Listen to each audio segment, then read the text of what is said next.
Hello and welcome to Differential Discussions. I'm Melissa. And I'm Dave.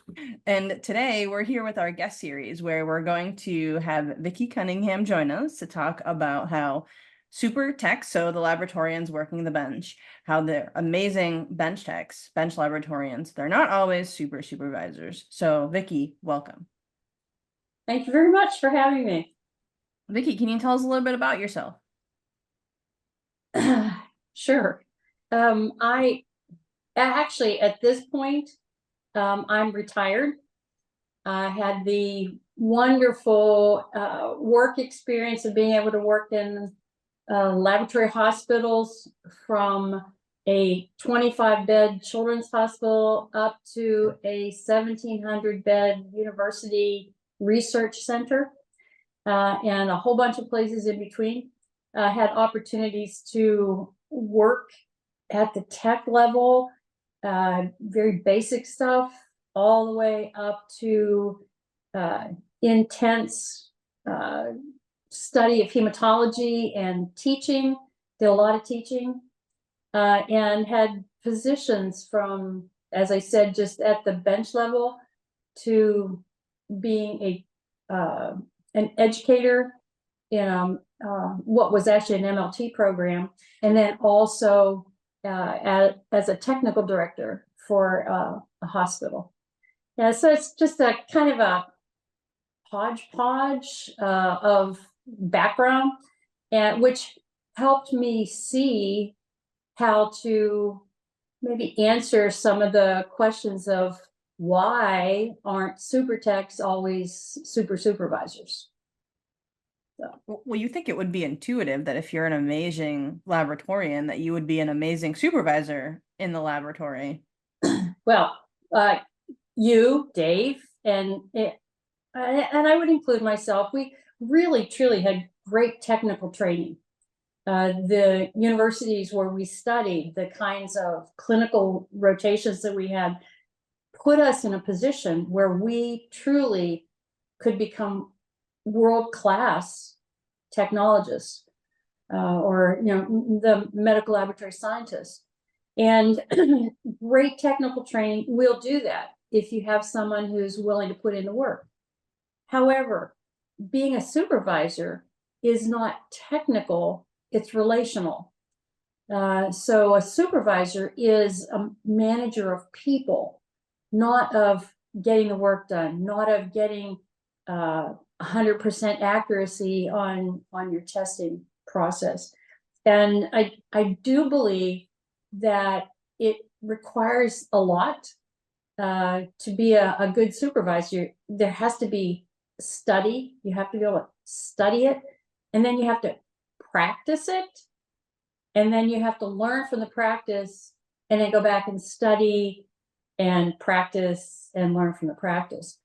And excuse me, one of the things that if I can go ahead with this? Go for it. Things that I think, and from my observation, is that most often people fall into a position of being a supervisor. They're in a job, they've been a great tech, they've done everything people have asked them to do.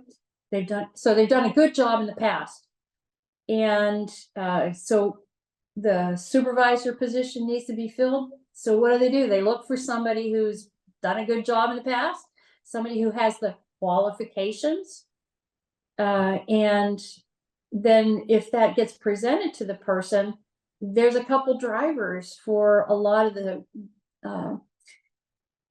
techs to look at, like, oh, it's a lot more money.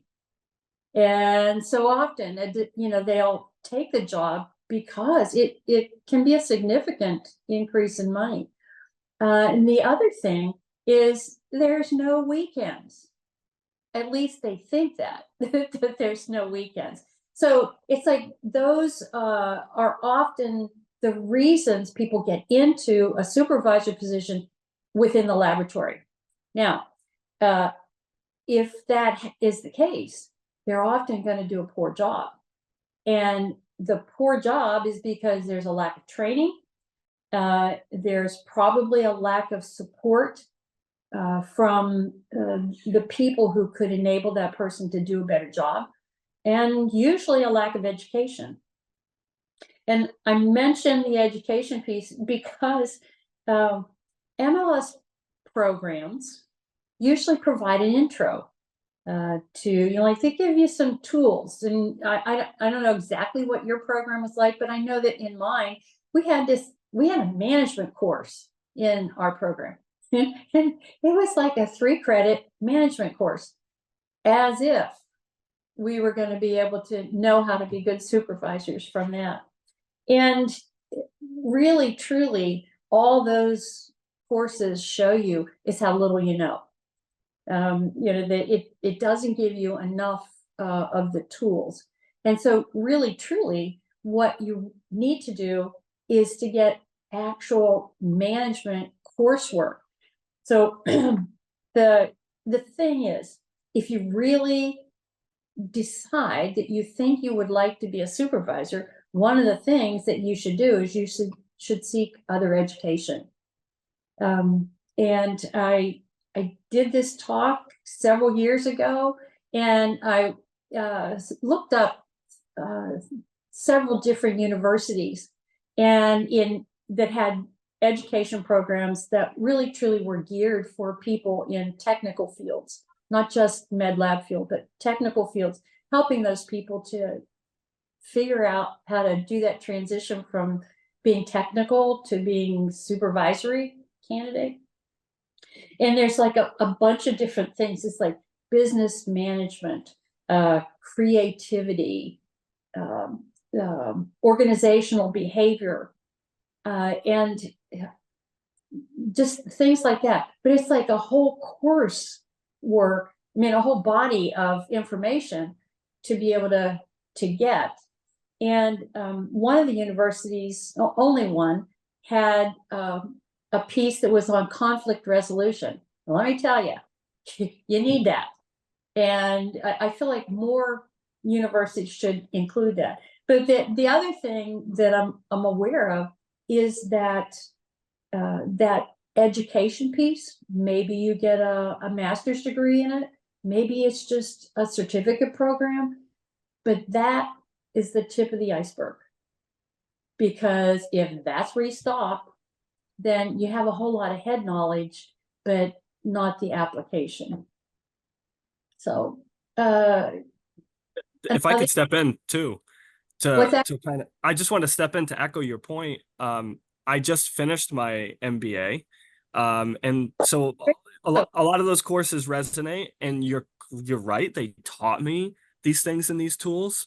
But let me tell you, without applying them in a real life environment, that I still don't feel like I would be equipped to be a supervisor, right? Would I be better than some? Perhaps, but just knowing the stuff isn't enough, right? You have to actually put these things in practice. Yeah. I totally agree. And so one of the things that's really important is to look back at your own experience, like your personal experience. And certainly we have what I said is you have to study it, and then you have to practice it and learn from your practice. And again, it's like putting together that body of knowledge, which is what you just alluded to. There is a body of knowledge, just like in med lab sciences. There's a body of knowledge that we've got to have. When you're supervising people, there's a body of knowledge that's got to be there. And then I'll mention, what do physicians do? They go to school, then they go to medical school, and then they go to, they have their internships, they have their residencies, this, that. And then what do? They go into practice. And I've always thought that was funny. It's like, okay, so if you're going into practice, that means you're practicing on me. But you take that body of knowledge that you have, and then you're trying to apply it, which is exactly what you said. So that you're in a great place, having that body of knowledge, but you truly have to be able to put it into practice and then learn from the things you do well and the things where you make mistakes as well. I think another thing to look at that helps us become better supervisors is to look at the supervisors we've had. We can all identify the best supervisor we had. We can probably all identify the worst supervisor we've had. And the thing about that is that's a good thing for us to be able to identify that. We want to identify the characteristics of those people and then learn from them. And if I can, from my past, a supervisor that I had, this was early in my career, this person came into the job, kind of fell into the job. She had no training, no background. She had in management, but she was a great tech, really, truly was. And she ended up being a supervisor. And then she hired someone because we were missing bodies. It's not unlike it is today in the laboratory, trying to find bodies to fill the holes that you have. And so she hired this person and brought the person in, gave some cursory training, and then he was on the shift by himself. A CSF came in and he was not able to process it appropriately. The person had, the patient had an infection, and it was not a good outcome for anything. Now, was that the staff person's fault? Not necessarily. But what I see is that that supervisor didn't realize how important training is, didn't make that a priority. And the other thing is, in that situation, one of the things that I did is I actually went to an administrator, talked to the administrator about it, and suggested that they let this supervisor get additional training so that they can understand how to go about being a better supervisor. And there was no support for the supervisor. So again, was it the staff person's fault? No, not really. Was it the supervisor's fault? Not really. It was at the administrative level. They were not providing the kind of support that they should have for that person. Now, the administrator also, because I had a bachelor's degree and this other person didn't have the bachelor's degree, they asked me to take over. Thank heavens I had enough wisdom at that point to say, no, I don't have the qualifications. I don't have the work experience to be able to do that. But they would have let me go right into that position. So it's kind of funny. It's almost as if they treat managing people like it's something like, you just pick it up, right? Yeah. The way you just pick it up. Whereas like if we were to kind of flip that and say like, oh, laboratory practice, you just pick it up, The way they treat it is so blasé, Yeah. Totally agree.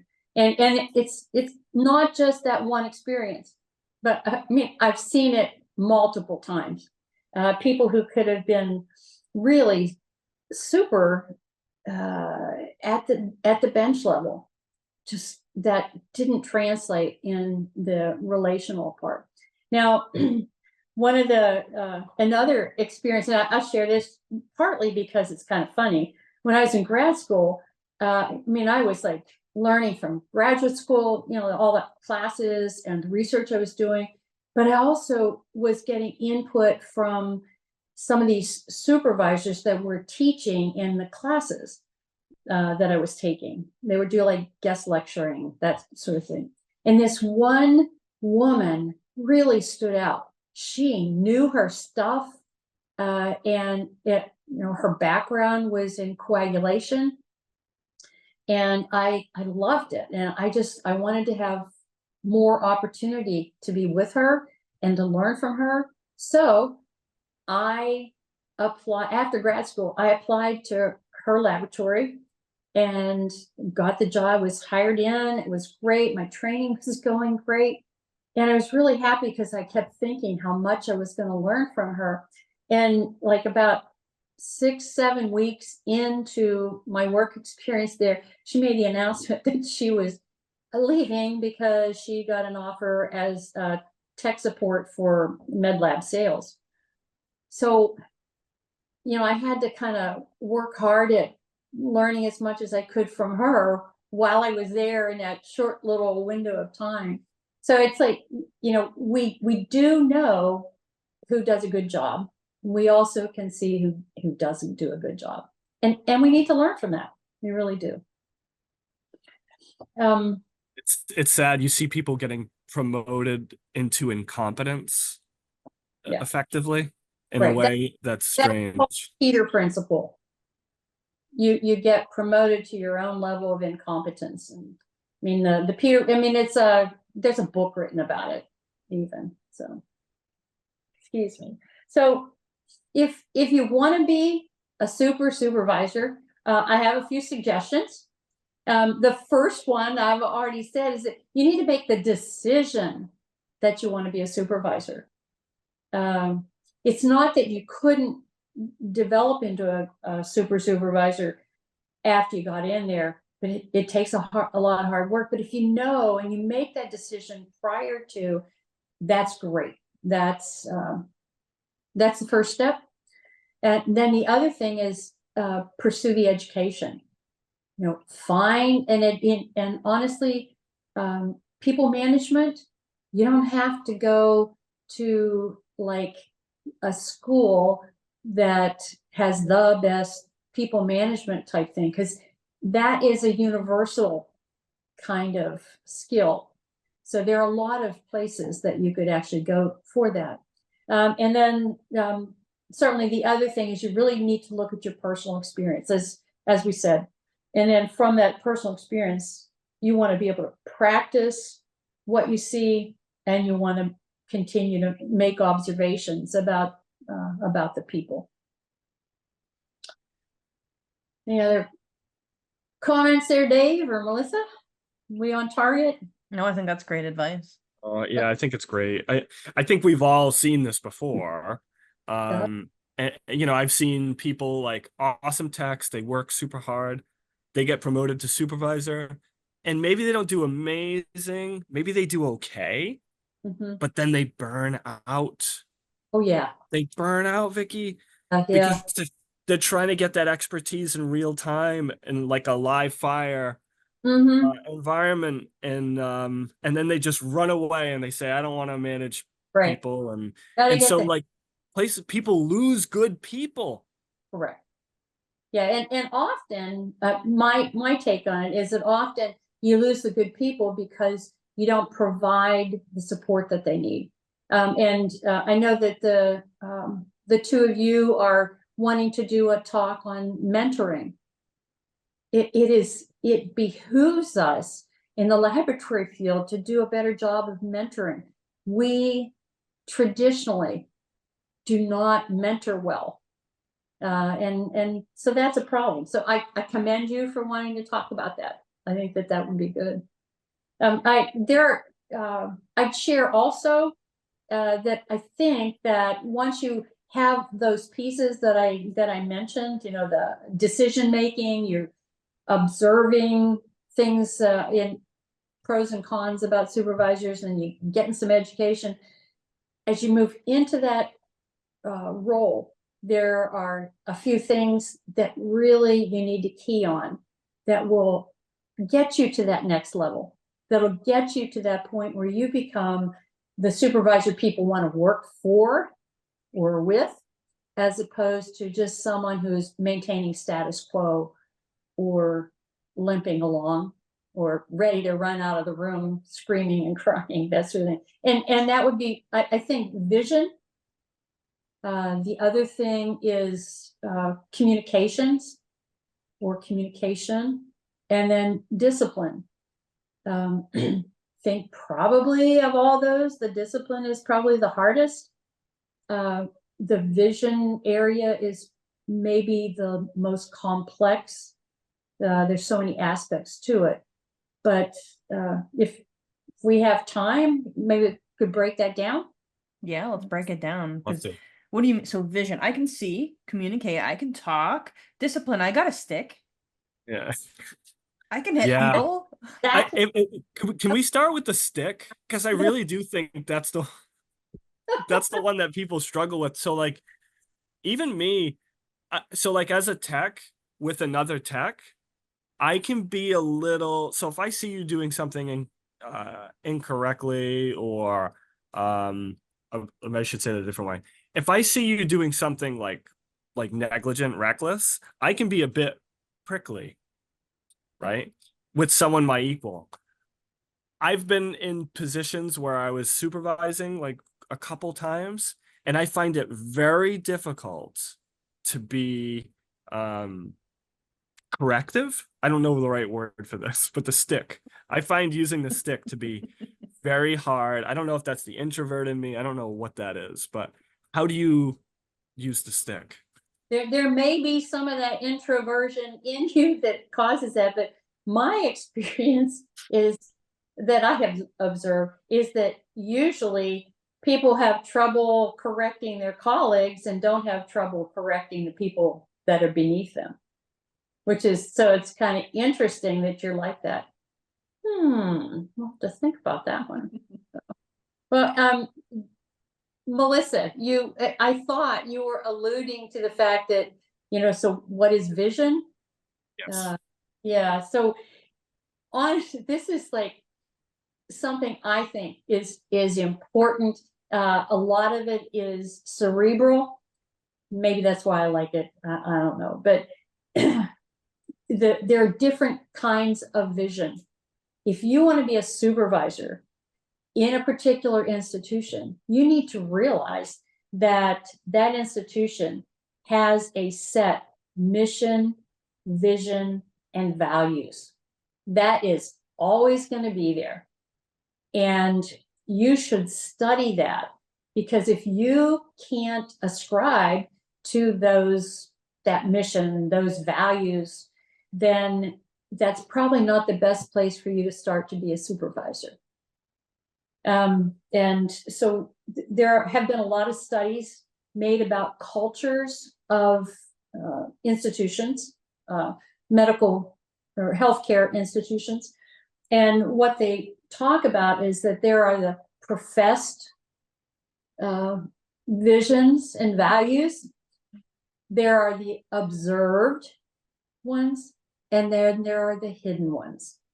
So it's really important for us to be able to study as much as we can to see, what is this place really, really about? And does that fit with my how I feel, my view of the world, that sort of thing. I know that one of the last institutions that I worked for, they had written down this incredible mission vision statement, and I kept thinking, they can't be that good. They can't really truly be like that. So I was actually looking for where that broke down, and I didn't see it. So what they had on paper was truly what they did. So it was they professed it, they actually acted on that. And man, I thought that's great. I really appreciated that. So now if you're going to be a supervisor, let me tell you, you're also going to have a supervisor. So no matter where you go, there's always going to be somebody higher than you. And so you need to figure out what's the vision of your supervisor as well. You need to be able to learn that. You might learn that by sitting in meetings with them. You might learn that from conversation.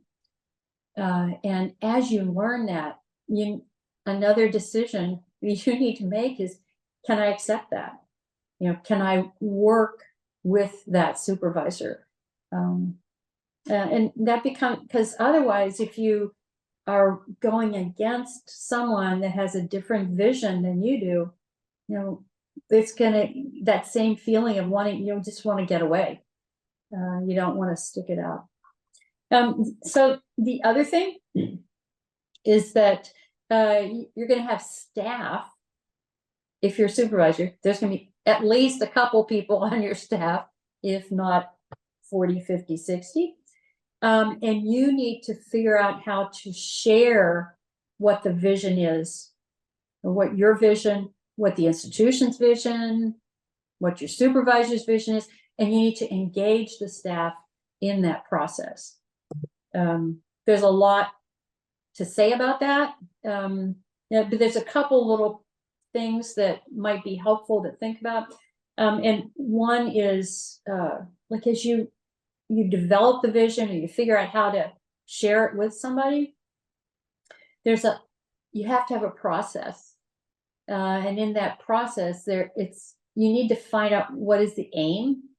In other words, what needs to be done, or what do you plan to do?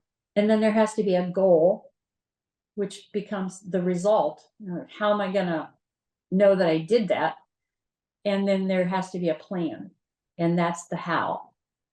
So when you see that process, you set that up, you figure that out, and then you have to perform it, and then you have to evaluate it.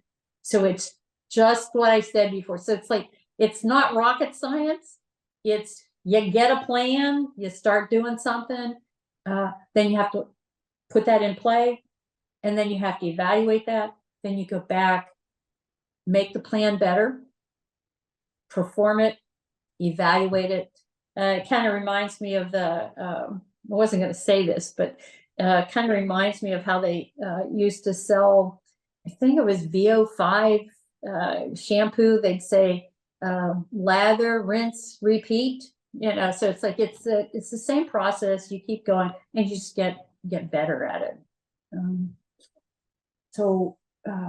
One of the things that I don't think they include this in, well, they didn't include it in my lab training in university, but I think it's really important. And I learned it when I was working in residence hall work for 3 years. I had a hiatus when I was off out of the laboratory field, and I decided I didn't like counseling and residence hall work, so I went back to the field. But anyways, I learned a lot about goal setting, and that's how you're going to set up your thinking about the plan. I mean, about how you develop your vision, or how you're going to share the vision, or complete a project, anything like that.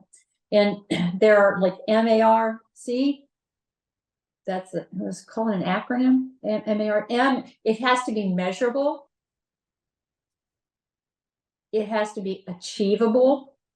Now, I might want I might want to see world peace, and I decide I'm going to work on getting world peace. Took it from my mind, Vickie. That's exactly what I had in my mind. So is that measurable? Well, yeah, it would be measurable, because then we could just interview everybody in the world. And are you happy? Are you at peace? And they all say, yes, that's great. So it's measurable. But is it achievable? Yeah, not as long as there's a few people breathing. Something's going to go wrong. So it needs to be achievable. So instead of shooting for Saturn, shoot for the moon. So achievable. Make your what you're wanting to accomplish challenging, but don't make it impossible. The R, so M's measurable, A is achievable, R then would be it's results oriented. I mean, how are you going to know that you actually accomplished it if it's not results oriented? And then it also should be clear. I know you have read things that people they felt for sure what they were writing or what they had said was totally clear to them in their mind. It doesn't always translate. It should be more cut to the chase.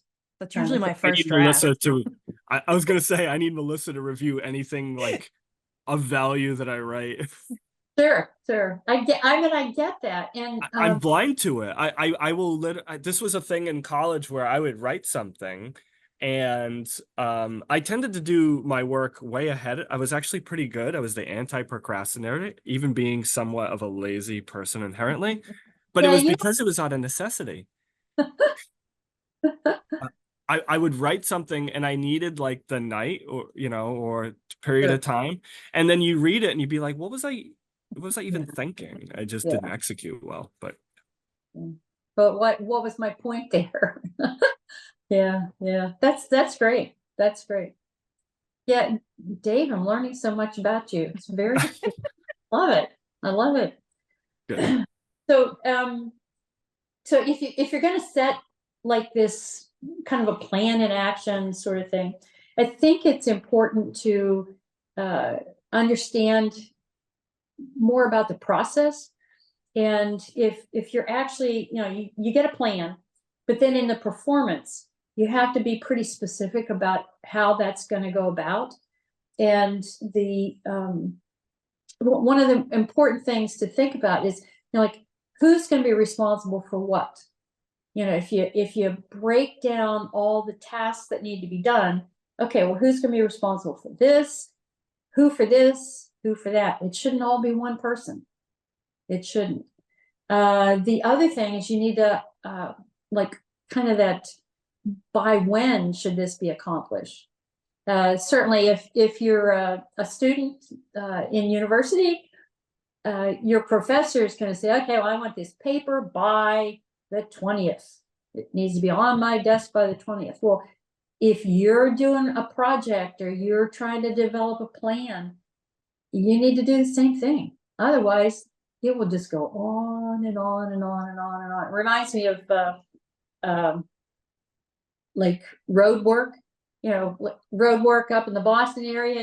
It's just like, oh, well, who's going to set the end for it? Nobody. No ends. You have a perpetual job. Yeah. So another thing to think about is who is going to hold people accountable.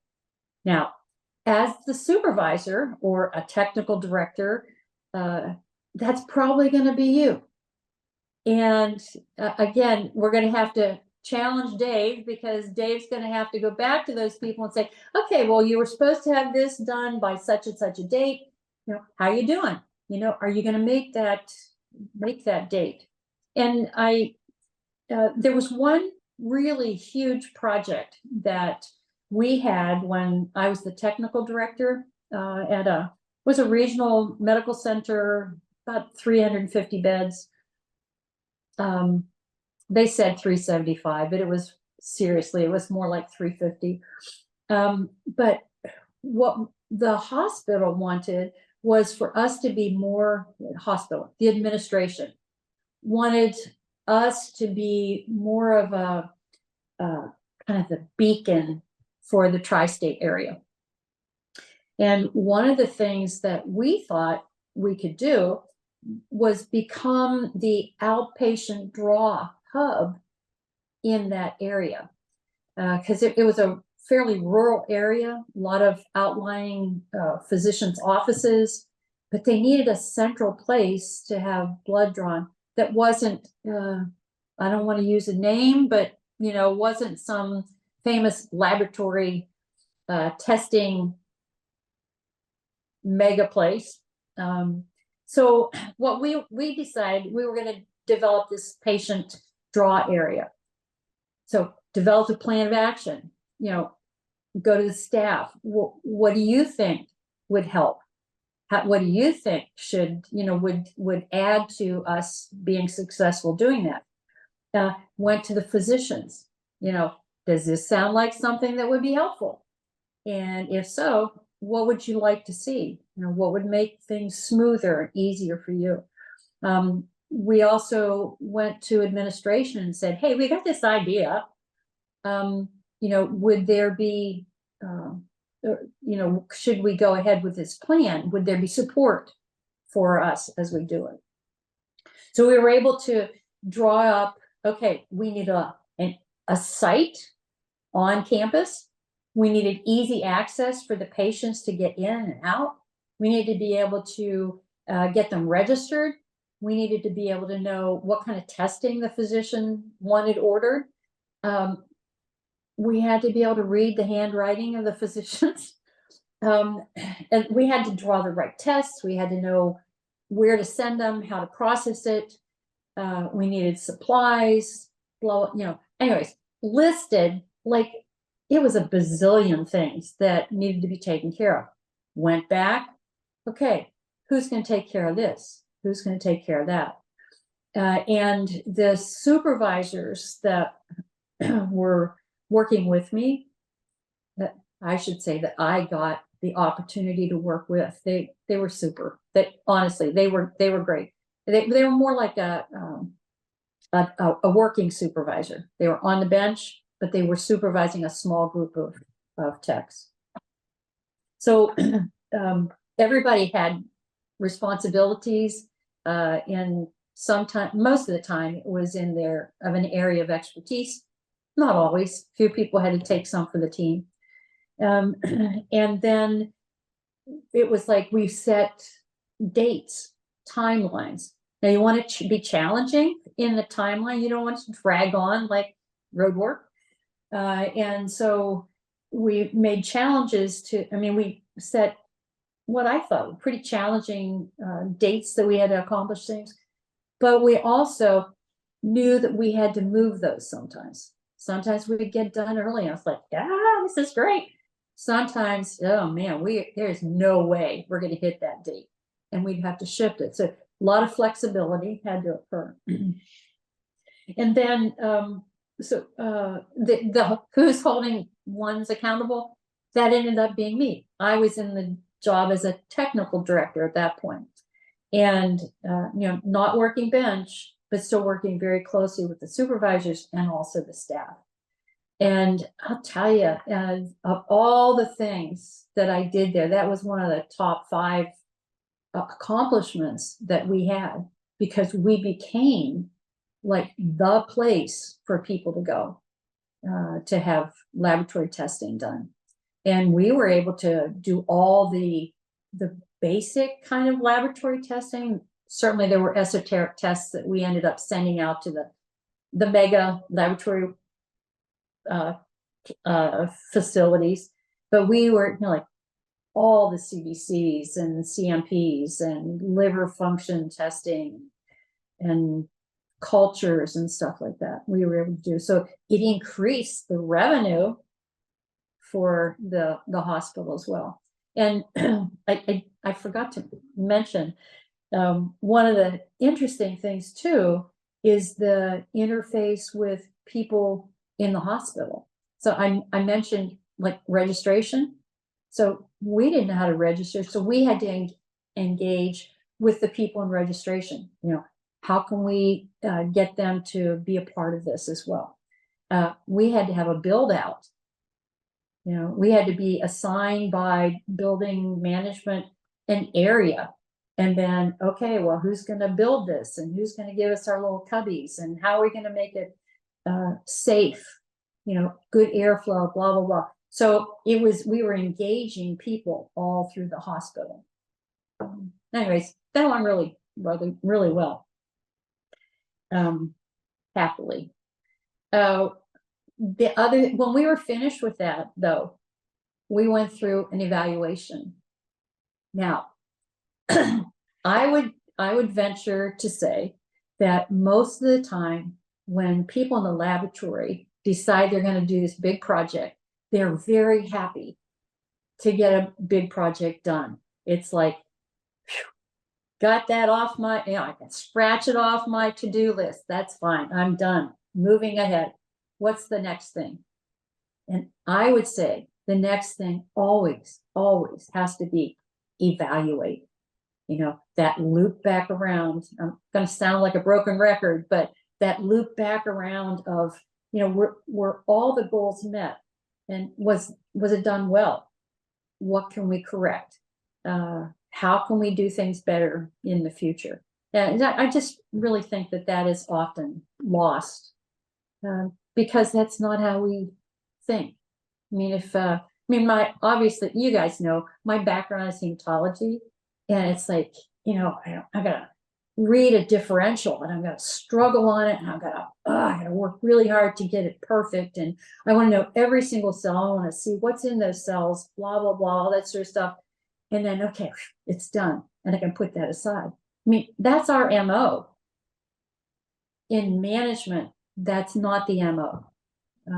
If you want to be really good at it. Had one thing kind of come up to address before we maybe conclude or wherever this goes. But in my work history, I have seen supervisors who have a very difficult time delegating tasks. And then so they end up trying to do them all themselves and sort of like self-destruct in slow motion. Like, I don't know if you could comment on that, but just an observation I've seen. You talked about assigning tasks to people and holding them accountable. Sometimes supervisors don't do that very well at all, right? Like, right. And I put that under the category of time management. And honestly, it's like, if I had just done a talk, that would be like my next thing I would talk about. So, boy, Dave, you're spot on. You've got this down. You didn't need me here. You just needed somebody to lead you on. It's really, really important to know what your time is worth. As a supervisor, you need to know what your time is worth, because I don't know any supervisor that's not that's paid hourly. They're I'm forgetting the word for it. It's like salary. Yes, thank you so much. I guess maybe I am too retired at this point. Yeah, but if you're on salary, it's like when you go over that 40, 50, 60 hours a week, the amount you would be getting paid is less and less and less if you look at it on an hourly basis. So there are things that you have to do a better job. Now, how do I know this? Because I didn't do a good job when I became the technical director. I mean, granted, I inherited a really bad situation. It was very difficult, needed somebody that had more time to put into the job to be able to make some corrections. I don't need to talk about all that right now, but it was a mess. It really was. So much so that there was a union coming in to try to take over. And my job was to fix things so that the union wouldn't come in.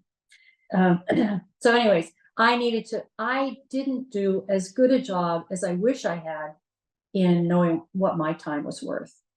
So some of the things and that can be helpful. One is delegate.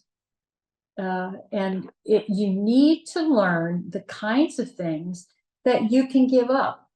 And you can't micromanage that. You can't ask somebody to go do something that they are capable of doing, competent in doing, and then look at every little detail of what they do. They're a different person. They're going to do it a little bit differently, but use that delegation as something that allows you to do a better job yourself. And in that process, it is super, super important. Again, I learned this from my experience, is that you need to know your day's schedule. Absolutely have to know your day schedule. And I think that's where I started using those calendars I always carry around. I still do that, I'm afraid. It's a lot smaller. I don't use the big giant ones anymore, but they're a lot smaller. But you need to know what your day schedule is. In other words, you have to know what has to be accomplished this day, but not just this day. What has to be accomplished by the end of the week, the end of the month, and then the quarter. If you're a supervisor, you've got to get that quarter of the year mentality going. And to be able to figure out all the things that you want to accomplish or that you need to accomplish. Honestly, make lists. I know Melissa does that, and I don't know, Dave, I don't know if you do that, but my guess is if you've been so successful so far, you probably do that as well. I do a worse job of it, but I have lists. Well, we all have, like, it's a varying degree. Yeah. I still make lists. Otherwise, I don't know what I've accomplished sometimes, or I don't know how much I need to accomplish. I finally have my husband doing that some, and that's been helpful. He's getting the taxes done earlier than he used to. So that's a good thing. So if you've made your list, then when you look at it, there are certain things that have to be done that day. But you have to look at also the very difficult things. The things that are super difficult are going to take more time. Those have a tendency to, let's skip over that. I want to be able to scratch this out. Well, I know I can bang this out really quick. Well, I can do this really. You won't get the difficult tasks done if you do that. And one of the things that I would often do is I would get a 3-hour block and just put that in my schedule as if it were a meeting. And then that's when I would attend to some of the more weighty tasks that needed to be done. Otherwise, they don't get done, at least not as quickly. Another thing that I found was helpful is don't just use your calendar or your list, use technology as well. Now, you guys, you grew up using technology. I know that when I got my very first iPhone, the first thing I did is I brought it to work, gave it to Melissa, help me know what to do, because you guys just think that way. Not everybody does. And I'm not somebody that was like that, but I learned how to use the technology for reminding me of appointments that were key. Like, I don't want to miss my scheduled meeting with my vice president. That would not look good. So build that in so that I get an alert 10 minutes ahead of time. And then, oh yeah, okay, I have time to go to the bathroom, put a little lipstick on, and then I can go in. So it's like those kinds of things. Use whatever technology you can to help you out there. So I have no clue what time it is. I don't know if we No, go don't worry on. about it. Keep going. Okay. So another thing I think is really, it kind of goes into helping people develop vision or knowing what's going on within your laboratory, within your institution, is motivation. And what'd you say? It's huge. It's huge. To be a motivator that's a big part of being a good supervisor. So what is motivation, Dave? I wouldn't know. I'm too lazy to. I don't believe that. But wouldn't you agree that it's different things to different people? 100%. Yeah. And multiple studies have us looking at like generational areas. Like, we had the silent group, the baby boomers, the Gen X's, the Gen Y's.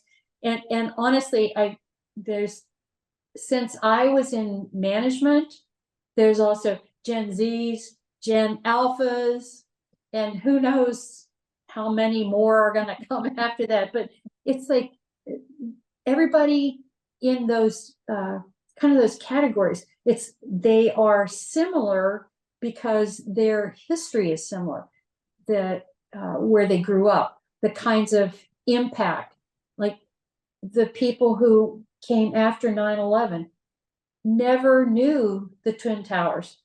They never had that impact of I remember exactly where I was standing when that happened. And my guess is most of the people who were alive then remember that as well. But it's like different things affect us. And so different things drive us. So if you are in a laboratory, I think it's really important for you to figure out kind of, what's your population? What is this group of people that I'm working with, and how is motivating them going to be different from motivating a different group of people? Now, that is really, really important. Really important. However, the thing is, we know that even though we're in a particular category or a particular generation, we're not always the same as that. In other words, because we're different. I mean, we're humans. We have different ways of looking at things. But so if you're going to be a great supervisor, look at your people, kind of see what the generational motivators are, but also look at them and realize that, there's going to be some people who sit outside that box or maybe blend into the next generation, that sort of thing. I know that one of the things that have really challenged supervisors was getting this next generation after the people that were like committed to, if I go into this institution, you're good to me, I'm going to be good to you, I'm going to stay, I'm going to stick there. And then, whoa, next generation is like, hey, where's the money? I'm going to go over here, or I want a new thing. I want something more fun. So you really get to know the people, and also know that there's going to be some differences around there as well. None of us fit all the models, I guess. However, I would say that there are truly some universal motivators that we can use and need to use on a regular basis. And one is being appreciated. I was going to say pizza, so I guess that is the same thing, right? Yeah, what's a driver? Is it their stomach? Is it food? I mean, we all worked with someone who a driver for that person was food.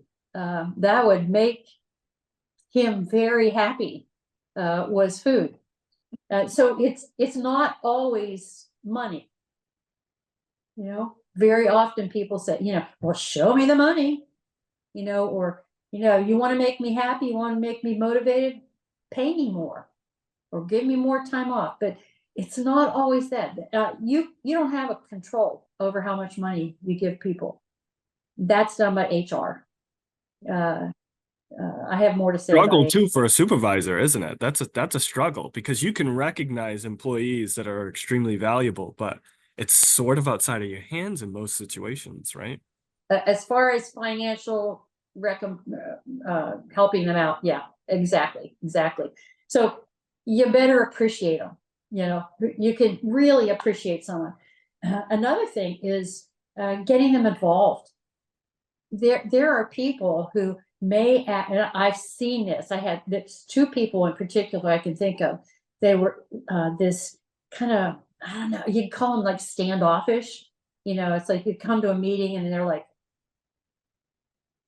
when is it going to be over, kind of thing. Got them involved in a little project, and man, they were like turned on. It was a huge motivation for them.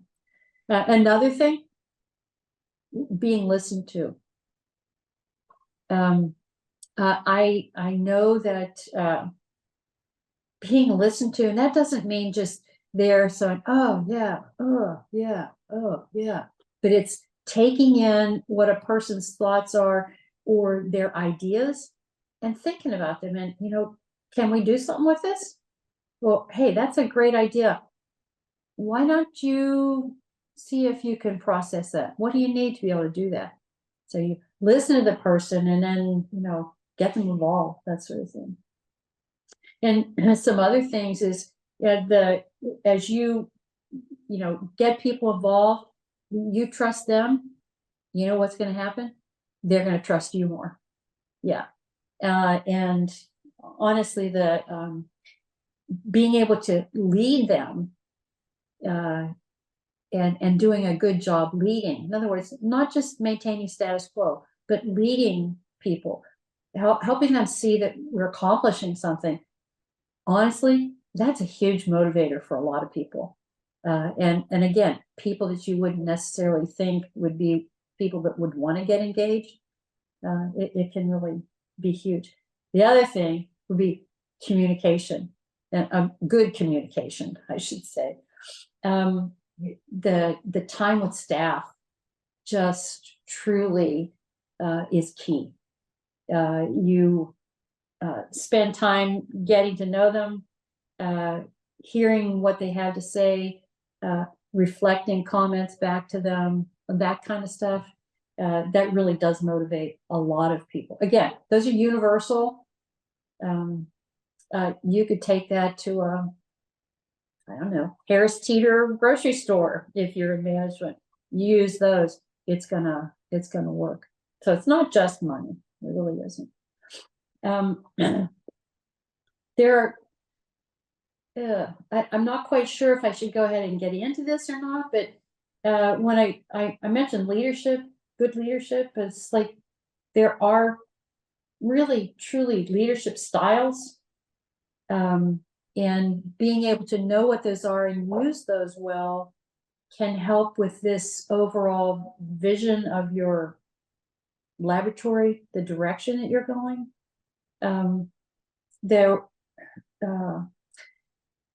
I've used this quote before, but it was, do you know who Dwight Eisenhower was? President Eisenhower. Did you know he was a general before he was even president? Well, when he was still a general, one of the things that he said is that leadership is the art of getting someone else to do something that you want done because he wants to do it. So, if you're a good leader, you're going to be able to do that. And I've been able to identify 4 different leadership styles. All of them can be used in the laboratory or Harris Teeter, wherever you want to work. But the first one will be directing. And in directing, the person that you're trying to lead is somebody that, say, lacks competence. They need training. They need more education. They need more guidance. They need security. I think of like some of the first jobs that I had. My very first job that I had was ironing for this lady, and I said, sure, I'll take this job. I was going to iron for her, but I didn't know how she wanted me to do it. I didn't even know how to plug the iron in because it was a different kind. Anyway, so I lacked complete confidence. I needed training. I needed some security. So she had to direct me.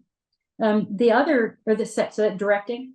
The second one is coaching, and I think that's why I like coaching basketball and volleyball. But coaching, really, the person needs guidance. They have some competence. They already have some training, but they need some guidance. And one of the things that you can do, you guide them. You also have to praise them. Builds them up. You give them feedback. Yeah, this was great what you did. Next time, why don't you try this as well? It probably would help you do better. So that's the coaching. So directing, coaching, and then the third one is supporting. Supporting is you're with that person that comes to you. They are competent. They are skilled. They probably lack assurance. So your job then is just continue to help them realize that what they're doing is great or good. If there's things you can coach them on, you go back to the coaching, you coach them up, but they just lack assurance. You know that because you can observe them, and you just need to basically support them. So there's directing, coaching, supporting, and then delegating. Now, I will say that this is a throwback. Delegating leadership can be one of the scarier things for us, a person in supervision, because if you delegate responsibility to a person, then that's going to come back on you if they mess up. It's not going to really be them, it's going to be you. But you see this person who has all the skills that they need, they are competent, and honestly, at that point, they're at your level as far as competence, maybe more so, and they have commitment to a particular task. They're sold out, they're it's the I'll go to the end of the world to get this accomplished kind of thing. So the responsibility of a supervisor in guiding or leading the person that is at that delegating level, it's huge. It's also wonderful because you look like you do a whole lot more. But it has that person engaged much more. You do a good job through those steps. You get to the person that is at that, you're able to delegate things to, then you're in a good place. And I had one staff person who was like that, and she helped a lot back at that big project that we did in the hospital. I was talking about the outpatient draw area. This person was incredibly competent. She was a good planner. She could goal set. She was committed to the process. So a lot of the different areas that were very difficult, I could delegate to her. And I would always know if there was a snag, if there was a challenge, what would she do? She'd be back to me and say, hey, this is what's going on. What do you think we should do about it? And then once something gets accomplished, what does that person who is able to delegate do? If it's done, hey, this is all done. What can I do next? I mean, so that's the goal, is to be able to get to that point. And I think another, if I could make one last point here, that one of the things that I also believe laboratory people don't do a good job on is succession planning. Oh, I see some. Basically absent, yeah. Yeah, and I honestly that I think the two of you're geared that way because you want to do a talk on mentorship. So, you're not going to be able to do good succession planning unless you engage in mentorship. You have to identify potential in a person. And then what you want to do is you want to share your knowledge. So again, what have we seen in laboratory? The person who's in the supervisor position, who just kind of happened to get in there, it's like there's a certain amount of knowledge and they want to keep it within themselves because that allows them to be a little better than you or a little higher than you. And so you're going to hold a little bit back. If you want to do a good job in mentorship, you want to do a good job in succession planning, you want to be able to share your knowledge and you share it freely. It is never, ever gonna come back and bite you. It will always make you even look better. And if you find somebody that has this potential, you share your knowledge with them, then give them opportunity. I've been in situations where I had this experience and was never allowed to be able to put it into play, even though that would have assisted the person that was my supervisor. It would have helped that person. but they didn't want to accept it. They didn't want to give that opportunity. So it hurts things in the long run. So again, if you have someone like that, you give them opportunity, but train them.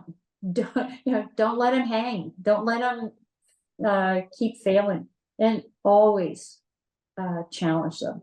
Always challenge them.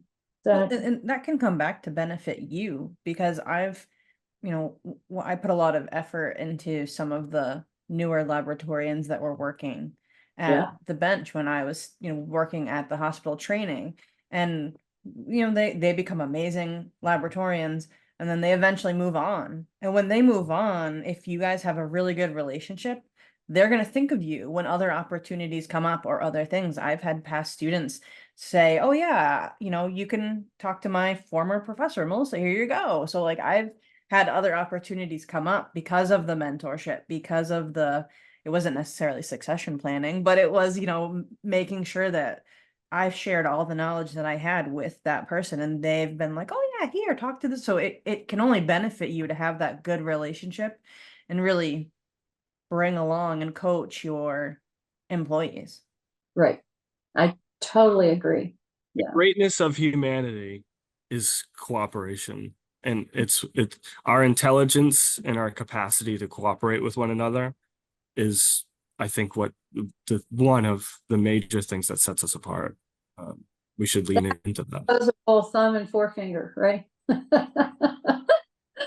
Yeah, I agree, Dave. I really do. Well, I think just to kind of with this one, with talking about the vision and finding, even like having the background knowledge and learning all of the stuff, like developing the vision, goal setting, time management, motivation, all of that stuff. I honestly, because I have my MBA, and most of that I didn't learn in the MBA program. So I think it also depends on the education that you get.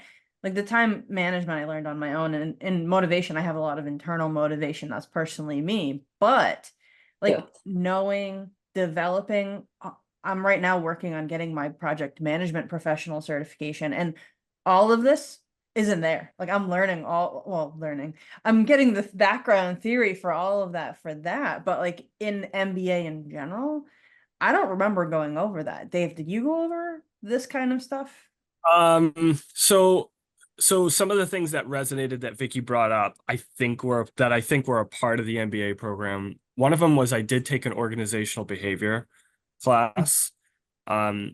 Understanding what motivates a large thing like an organization, and then how that influences its behavior.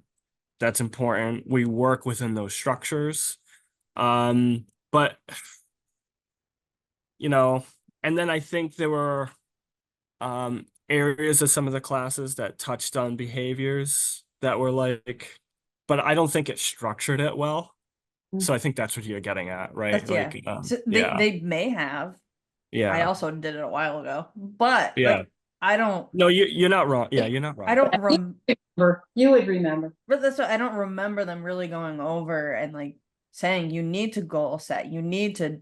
I mean, that's just inherent for me, but I don't remember the program going over that at all. So I think too, it depends on taking classes is really helpful, and you're going to get the material, but it may not be as clearly laid out. So it is inherent on the student to kind of get that too. So I think it depends on the education that the person gets. I agree. Think about what an MBA is too. I mean, it's kind of an amalgamation of things. So they teach you a bit about accounting, not a lot. Yeah. They teach you a bit about organizations, not a lot. They teach you a bit about marketing, not a lot. I think and so depending on how the course is constructed and who's instructing it, this is another thing that's important. You can get varying degrees of, but yeah, I think a lot of like to be successful. I think we can say Melissa and we've been somewhat successful. We've been around people.